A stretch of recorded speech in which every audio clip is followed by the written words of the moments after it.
Il est là au milieu de nous. Parce qu'on parle de lui, il est là. Oh, alléluia. Maintenant, la chose la plus importante, ce n'est pas de savoir que je suis un Dieu, mais que je dois avoir la puissance. La chose la plus importante, c'est comment recevoir cette puissance. Tu sais que le Saint-Esprit existe. Oui, tu le sais. Mais comment recevoir sa puissance? Comment il peut descendre sur nous? La Bible dit vous recevrez une puissance.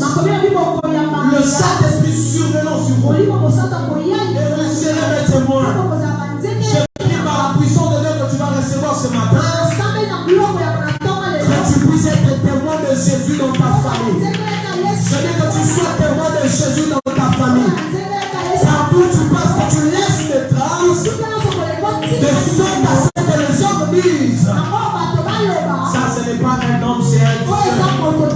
Mais frères et sœurs, lorsque Paul a rencontré Jésus, lorsqu'il a reçu le baptême de le Saint-Esprit, il est allé chez les Grecs pour parler de Jésus. La Bible dit, pendant qu'il parlait, il y avait des miracles qui se faisaient. Pendant qu'il parlait, il y avait des malades qui se guérissaient. Et pour moi je prie, Seigneur, pendant que je parle, il y ait des guérisons. Pendant que je parle, il y ait des problèmes qui seront résolus. Pendant que Paul était en train de parler, il y avait des miracles. La Bible dit, les habitants de la Grèce, ils sont venus vers Paul pour dire à Paul, tu n'es pas un homme, tu es un Dieu. Et ils ont commencé à chanter. Les dieux se sont transformés. Les dieux se sont transformés. Et ils ont pris la chair humaine pour venir sur la terre. Les passages qui disent vous êtes des dieux, c'est accompli aussi ce jour-là. C'est pourquoi j'ai pris ce matin. J'ai pris ce matin que ce passage s'accomplisse aussi dans ta vie. Celui qui me donne la main le fort, que cela arrive au nom de Jésus. Comment recevoir le baptême dans le Saint-Esprit? La première des choses, il faut activer sa foi dans le présent.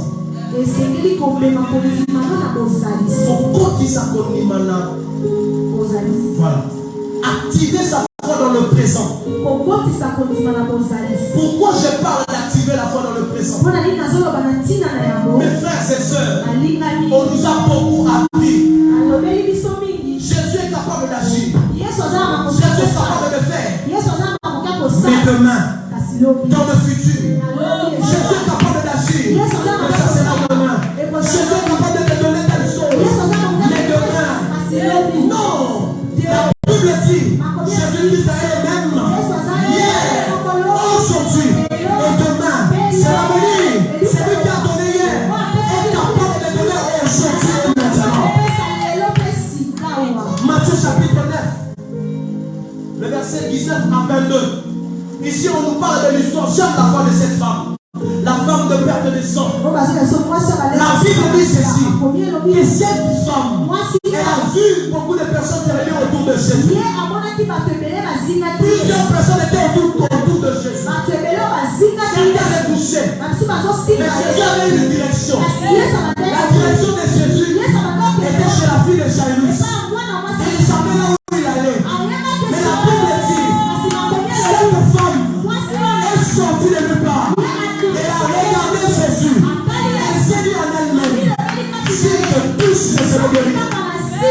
Qu'est-ce que j'aime de cette femme? Cette femme a activé sa foi dans le présent. Elle a activé sa foi dans le présent. Elle a activé sa foi à l'instant même. La Bible dit, la femme est allée.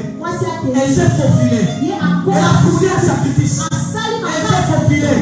Avec sa maladie. Elle s'est faufilée. Elle s'est faufilée. Elle est entrée. Il y avait beaucoup de personnes. Elle a localisé Jésus. Elle est allée.